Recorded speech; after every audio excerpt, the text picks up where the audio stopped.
గుడికి ఎందులో వెళ్తారు అని చెప్పేసైతే అంటూ ఉంటుంది సింధూర. గుడికి కారులోనే కదా వెళ్తారు. కారు ఉందా? అని చెప్పేసైతే అంటూ ఉంటాడు. బస్సా ఉందా అమ్మాయి గారు అని అనేసరికి కారు టైర్‌లకి గాలి తీసేస్తే కారులో గుడికి వెళ్ళలేరు కదా!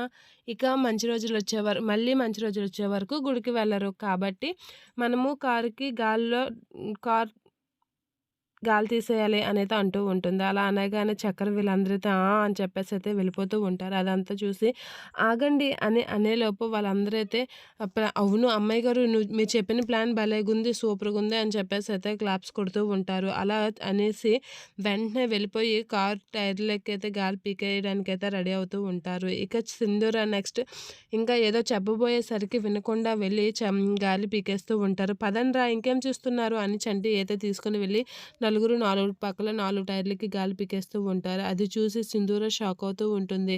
వీళ్ళేంటి గాలి ఒక టైర్‌కి తీయాలి గానీ అన్ని టైర్‌లకి తీసేస్తున్నారు. వీళ్ళకి ఏది చెప్పినా తప్పేలా ఉంది అనైతే అనుకుంటూ ఉంటారు. ఇక మనసు ఒక పక్క ఏదో సాధించేస్తున్నాం అన్నట్లుగా గాలి పీకేస్తూ ఉంటారు. చంచలమ్మ వస్తుందా లేదా అని చూసుకుంటూ, ఎవరికీ తెలియకుండా అలా నెమ్మదిగా గాలి పీకేస్తూ ఉంటారు. ఇక వీళ్ళకి చెప్పానే నాది బుద్ధి తక్కువ అని చెప్పేసి అయితే బుర్ర బాదుకుంటూ ఉంటుంది. సింధూర వీళ్ళు అడ్డంగా దొరికేలా చేసేస్తారు వీళ్ళు అనేది అనుకుంటూ ఉంటుంది. ఇక చంటి వీళ్ళందరూ అయితే గాలి తీసేస్తూ ఉంటారు. ఇక గాలి తీసేసారా అని చెప్పేసి అయితే అనుకుంటూ ఉంటుంది. ఆ! అమ్మాయి గారు గాలి తీసేసాం.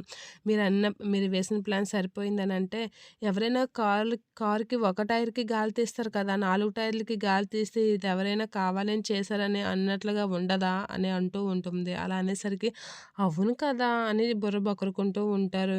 ఏంటో మీకేం చెప్పినా ఇంతే అనైతే అనుకుంటూ ఉంటుంది సింధూర.